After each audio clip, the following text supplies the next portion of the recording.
hello viewers আপোনালোক কেনে আছে মই আশা কৰিছো আপোনালোক ভালে আছে আপোনালোকক আৰু এটা নতুন ভিডিঅলৈ স্বাগতম জনাইছো জি recommend director of medical education DME online কেনেকৈ কৰিব পাৰিব এইটোৰ ভিডিঅ'ৰ যোগেদি দেখাই দি আছো আপোনালোকে ভিডিঅ'টো চালে আপোনালোকে নিজে অনলাইন কৰিব পাৰিব মোবাইল যোগে বা ল্যাপটপ যোগে তো আহক ভিডিঅ'টো ষ্টাৰ্ট কৰো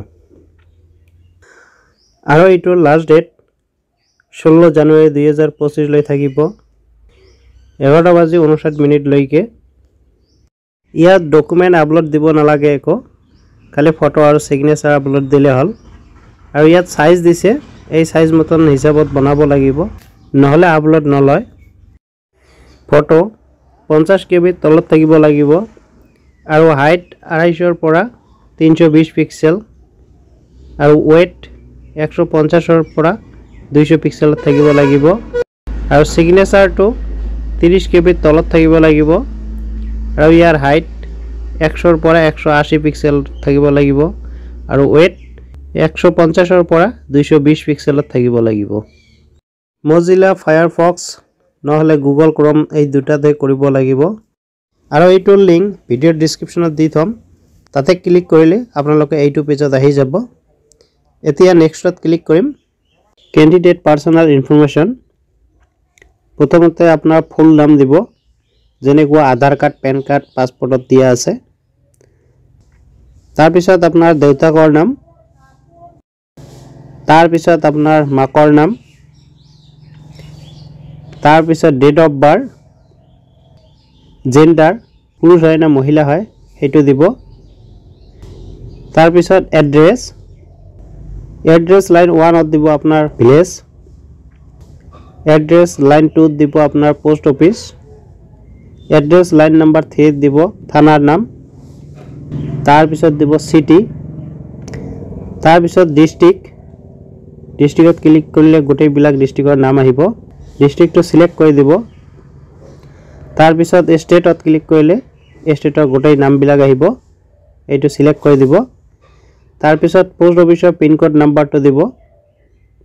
तार पिছত परमानेंट एड्रेस যদি একে হয় সেম এজ এবভ ইয়াত টিক লগাই দিলে গোটেইখিনি অটোমেটিক আহিব নহলে ব্ল্যাক কৈ ফিল আপ কৰি দিব মোবাইল নম্বৰটো বহাই সেন্ড ওটিপি ক্লিক কৰিম ওটিপি আহিব ওটিপি তো ইয়াত বহাই ভেৰিফিকেশনত ক্লিক কৰিম তাৰ পিছত অল্টাৰনেট কন্টাক্ট নাম্বাৰ থাকলে দিব পাৰে দিলেও একো কথা নাই तार पिছত আপনার ইমেল আইডি দিব तार पिছত ন্যাশনালিটি এটো ইন্ডিয়ান থাকবো ফিজিক্যাল আইডেন্টিফিকেশন মার্ক ইয়াত আপনার যদি গাত কিবা কটা দাগ তেল আছে এটো দিব ইয়াত দুটা অপশন আছে এ আৰু বি এটো ফিল আপ কৰি দিব ক্যাটাগরি কি হয় আপনার জেনারেল এসসি এসটিপি এসটিএইচ নে ওবিসি যেটো হয় এটো দিব OBC যেহেতু সাব ক্যাটাগরি এটো সিলেক্ট কৰিব লাগিব এটো দিব টি ট্ৰাইবেল নে আদিবাসী নহলে আদাৰ্স সিলেক্ট কৰিব যদি আপোনাৰ ফিজিক্যালি হ্যান্ডিক্যাপ হয় ডিসেবিলিটি আছে তেনেহলে ইয়েস দিব নহলে নো দিব ক্যান্ডিডেট জন যদি পার্মানেন্ট অসমৰ হয় তেনেহলে ইয়েস দিব নহলে নো ৰাখিব গ্ৰেড 3 নন টেকনিক্যালৰ কাৰণে যদি এপ্লাই কৰে তেনেহলে ইয়েস দিব নহলে নো ৰাখিব যদি এপ্লাই কৰে ইয়েস দি কোনটো পোষ্টত এপ্লাই কৰিব এটো টিক লগাই দিলে হল যদি অসমৰ হয় তেনেহলে এমপ্লয়মেন্ট এক্সচেঞ্জ ৰেজিষ্ট্ৰেচন নাম্বাৰটো দিব এতে বহাই এডুকেশন কোৱালিফিকেশন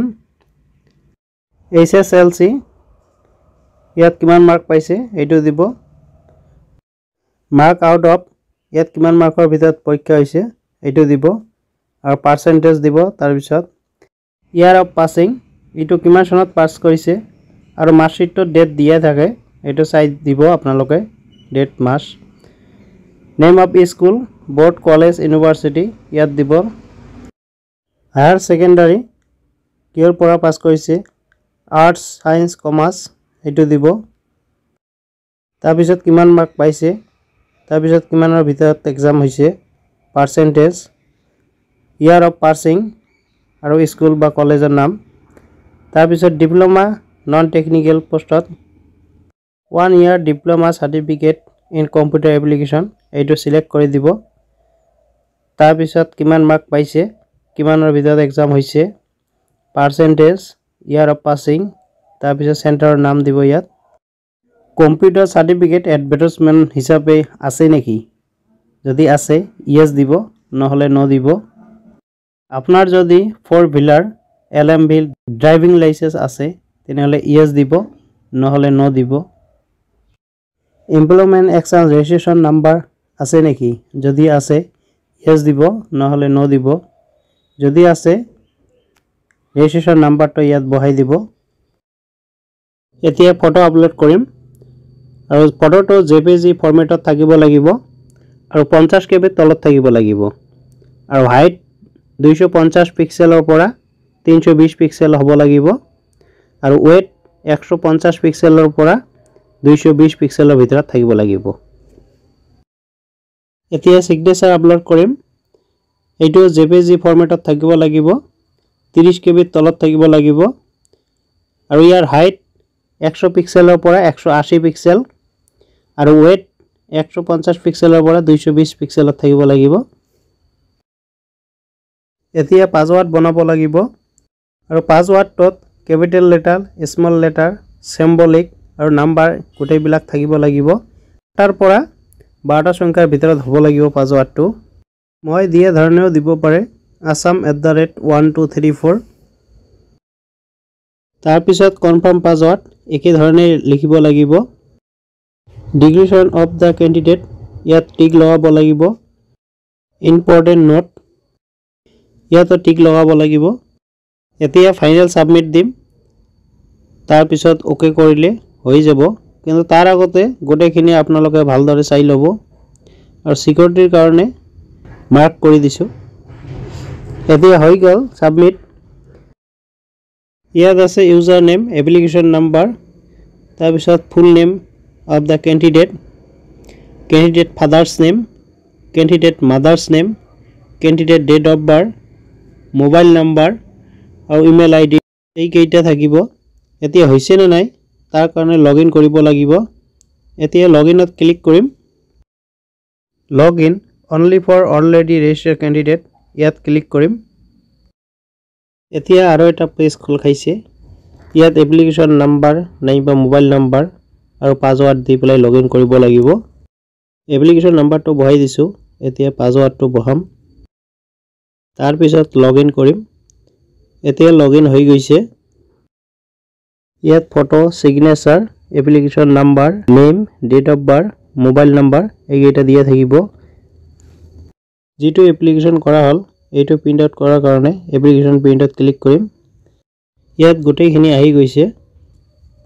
মই আশা কৰিছো আপোনালোক নিশ্চয় বুজি পাইছে কিবা যদি বুজাত অসুবিধা হৈছে মোক কমেন্ট কৰিব নিশ্চয় আপোনাক সহায় কৰিম